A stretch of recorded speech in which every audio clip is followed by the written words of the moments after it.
What is up, everybody? Boomman here, and we're back with another Marvel Snap video. And in this video, I wanted to discuss something that's been bothering me ever since they came out with the ranked leaderboard. And there are a lot of creators being kind of shady. And no, I won't be calling out any specific names, but I wanted to raise the concern with all of you so you have the correct information when you're seeing what you're seeing, whether it is on YouTube videos or on Twitter or whatever the case may be. All right, but before we get started, if you're new here, hi, my name is Chris. I also go by Bootman. Usually I go over different deck, card strategies, stuff like that to help you get better at Marvel Snap.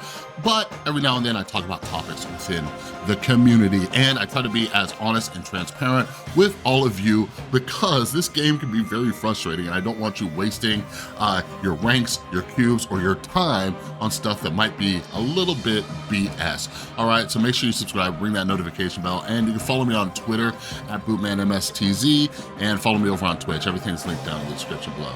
All right, so yeah, like when the ranked leaderboard came out, like I was so excited. This is something I've been waiting for forever. I am a competitive person. I like competition. I have an esports background. I used to be in the professional Counter-Strike esports world way back in the day when it was first like taking off. I used to travel all over the world. I coached a team, all that kind of stuff. So I enjoy competitiveness in these games, right?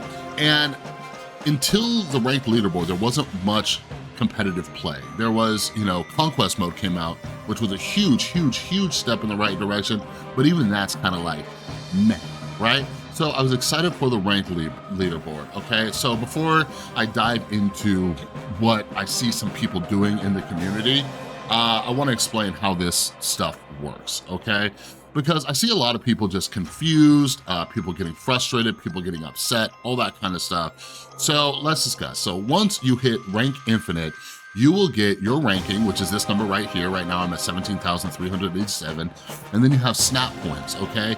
Marvel Snap has always had a hidden MMR system where it tries to pair you up with people who are close to your skill level. You gain MMR by beating people, you lose MMR by losing. All right, snap points, I believe Glenn Jones says this isn't an exact reflection of your MMR, but it's very similar to the MMR system. I believe that's what he says. I see a lot of people saying like this is your MMR, but I think Glenn said otherwise. All right, so once you first hit infinite, you'll get both of these. And yeah, when I first hit infinite, like a day or two after the season, I was at about 8,000. Something a lot of people noticed very quickly was you go to sleep, you stop playing Marvel Snap for an hour or two, and you are dropping thousands of ranks, right? Like overnight, you'll drop thousands. Like when I wake up in the morning, like I get this back down to like 14,000 just playing for an hour or two a day, and then I wake up and I'm back here. Like that's just the way it works. And some people notice that even when you win a game, sometimes you drop rankings. One of the reasons for that is more people are hitting infinite, other people are playing. Like if you play a game that takes 10 minutes, right? 5 minutes, I don't know how long the average Marvel Snap game plays, but if you play the longest Marvel Snap game, there's thousands of other games happening during that time. So even if you win and you go up X amount of points, other people are missing you. All right, so that's why your rank will drop. All right, that's just what happens. So with the way this kind of works is, somebody said it's kind of like chess ELO system, but if I'm at this rank right here and I play against somebody who's in the top like 1,000 and I beat them, I'll gain a lot more points than if I beat somebody who's closer to my rank, all right? But if I lose to somebody who's way below me, I'll lose more points than I would somebody close to my rank, all right? So, what's this have to do with creators? Well, it's kind of a lie by omission, okay? And I do wanna say, like, even though I'm not gonna name names, Jeff Hoagland is probably the most honest, straight up person about this system. I haven't seen anybody else just be honest and transparent about this system. He tells his viewers during his streams, like, hey, don't pay attention to this number, and I'll explain why. All right, so like, for example, for me, it's very frustrating. Like I'm sitting at 17,000, right? I have hit infinite every single season. So I'm like at least half decent and I'm sitting at 17,000. The other thing that's really strange to me about this system is I see people who are just now hitting infinite. They play every single day, they're just now hitting infinite. I hit infinite 2 days after the season started, and they're starting lower than I did. So first off, that makes no sense, all right? And part of this, I want you all to not beat yourself up about this, because here's where the system's screwed up. This number is not even a direct reflection of your skill level. So basically, we have received confirmation that this number was not reset this season when they implemented the patch to put this in. So let me take you back just a little bit, because some of you don't know about this. There's something that many of us refer to bot hell, bot purgatory. For as long as Marvel Snap's been around, especially before Conquest mode, people have tried to see how high of a rank they can get. Like, they wanted some kind of challenge, and this is no fault of theirs. If you want to do that, go for it, all right? So people, after rank 100, were hitting rank 200, 300, 400, 500. There were these two guys, Code Deco, who used to stream. They were the first people to hit rank 1,000. It was bonkers. And if you're wondering how that is, it's bot hell. So the game is constantly trying to match you up against people, right? Well, once you get your number so high, you go into something called bot hell, where 90% of the time it's just putting you up against bots. And bots, you can manipulate and farm them. You can just keep farming bots, and as you do that, your rank gets higher. And as you separate from the humans more and more and more, you get more and more bots, all right? So now you're just playing these easy games, going higher and higher and higher and higher and higher and higher and higher, all right? So because this was not reset at the beginning of the season, this number is not reflecting the skill of players. If you see low numbers, it is a reflection of people who have been farming bots in previous seasons. Again, this is not their fault. The issue that I'm having is that I'm seeing people use this number as a way to solidify authority, right? Saying, look at me, I am in the top blank, I am one of the best players, therefore you should listen to me, right? But also they're sharing these decks that they've done it with, okay? Now, don't get me wrong, now there are like no bots post-infinite, but people are playing in this different tier, and a lot of us are starting way down here. So for me personally, here's why this is really frustrating for me, and it might be for you as well. I've hit infinite every single season. Something that I have not wanted to do is go into bot hell. One of the reasons is because when the new season starts, you're just gonna farm bots. That's why it's kind of like I do this myself, right? Where it's like, oh, I hit infinite in a day, I hit infinite in a few hours, right? Well, one of the reasons a lot of creators are doing that is because they went into bot hell. They're just playing against bots. They're playing 5 to 10% humans, okay? I didn't want to do that. I wanted my infinite climb to still be a challenge. I didn't want to have to face bots. And again, like Jeff Hoagland, like he'll just like get to infinite within a couple hours, one day during the season. It's like, okay, I'll do it real quick. And he just plays against bots. And Jeff has been transparent, letting people know like, hey, my number is lower than yours because I got into bot hell. I got a little bit too high. I started playing a bunch of bots. So I hope that makes sense, because a lot of people with these low numbers got there because of bots, and now they're saying like, oh, look at these decks, here, try this deck. And for all of you, and this is something I've said for months now, decks that are working for others may not work for you for 2 reasons. One of them is they're playing different people, different skill levels, different pools of people just compared to you. Second one is some people are just were before getting to infinite playing against bots, so their climb was a little bit different than yours. So you need to be a little bit skeptical and a little bit cautious when you see somebody saying like, oh look, I went from rank 500 to 400, oh look, I'm in the top 30, oh I'm, you know, whatever. Like they're competing at a completely different area than you. And as you get higher in these ranks, right, like you're not dropping as much, it's not as wide. You're going up and down a little. Meanwhile, you and me, we're dropping hundreds or even thousands. So like I keep seeing people like showing this number and like saying like, oh my God, I can't believe I'm here. Oh, why am I so low? Oh, this feels like such a grind. Like real quick before I show you this last thing, for me personally, I've seen like if I just sit down and grind for like an hour, I can go up like 3,000 ranks if I'm doing well, if I'm playing a good deck, right? And if I'm playing good, right? So like, I don't think it's terrible, but I just think Second Dinner just did a major disservice by not resetting this.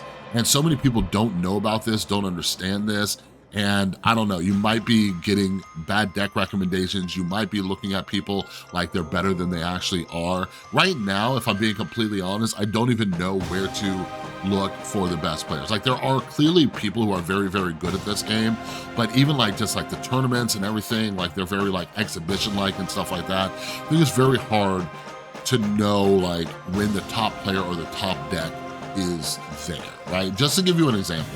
And the people who played in this tournament were very good, right? But the recent, what was it, Twitch Rivals, right? Like that was like an exhibition tournament. It was one decent Marvel Snap player with somebody who doesn't play, right? Like that's how it was. Like that's not a legitimate like, hey, this is the best format. I would say like maybe SnapCon. There are definitely some other tournaments like SnapCon that had like high quality players, but yeah, anyways, that's just me going off on like a competitive tangent. But the last thing I want to show you is this. So like I read hundreds of books a year, okay? I read hundreds of nonfiction books a year. I'm a big psychology and philosophy nerd, but I read like a bunch of other stuff too, right? So like here, like this year, I don't know if I'll pass 200 this year, actually. I've been listening to a lot of podcasts, doing other things, right? But I'm at over 100 books this year. If you look at my past reading challenges, last year, I read 384 books. I read 283. 244 last year, 384 the year before, 284 the year before that. So why am I doing this? Again, going back to that psychology of like, it's presenting authority, right? So I'm showing you that I read a lot of books. So you can look at me, it's a decent heuristic for you to be like, oh, maybe this guy knows a few things or two because he's read so many books, right? And I'm just explaining to you how this all works. Because like I said, when people are showing you those low numbers or when people have large followings, it's a lot easier for us to trust them. And it's because we rather than doing like the critical thinking necessary, we're like, oh, this person has a large following, therefore they must know what they're talking about. This person has a low ranking, right? They're like, in the top 50, top 100, therefore they must be good. So like I said, by not mentioning the bot thing or why they are where they are, it's kind of a lie by omission. It's not telling you the full truth, right? Most of them, if you ask, would say it. So I would recommend doing that. But why am I showing you my Goodreads, all that stuff? Because here's 2 books I recommend if you care about that topic. All right, it'll help you be a little bit more skeptical because there is a logical fallacy called the appeal to authority. It is basically using the logic of what I was just saying. That person has a large following, therefore they must be telling the truth. That's not good logic. Has nobody with a large following ever lied? Like, these are easy ways to kind of counter those instant thoughts. But 2 books I recommend, one of them is this one called Messengers, Who We Listen to, Who We Don't, and Why, is by Stephen Martin and Joseph Mars. I am obsessed with the topic of trust. I am just so fascinated by trust. Why do you trust me, right? Why do I trust people? I think on a daily basis, it's crazy. Like just every time I'm driving, we have to have some kind of trust in the people we're following. But who do we listen to? Why? Why are you listening to me? Why do you listen to any YouTubers? You don't know them, right? Everything they do could be edited, fabricated, lies by omission. And this goes for me as well. I do want people to be more skeptical when it comes to all this stuff, all right? Like we're not dealing with life or death situations, but the game can be very frustrating. So this first book, very, very good. This talks a lot about why we listen to people with large followings and stuff like that, but a lot of this has to do with evolutionary psychology. Why did we evolve this way, okay? And then lastly, there's this one by Hugo Mercier. He's just like one of the the smartest dudes, like he's a researcher, everything. And this is a really good book. This was one of the first books I read by Trust, called Not Born Yesterday, The Science of Who We Trust and What We Believe. It kind of asks the questions like, are we naturally gullible, right? What's the reason for this? There's another one, actually, I'll throw you a bonus book, okay? This book is really good. It's really slow. Like I do read a lot of like,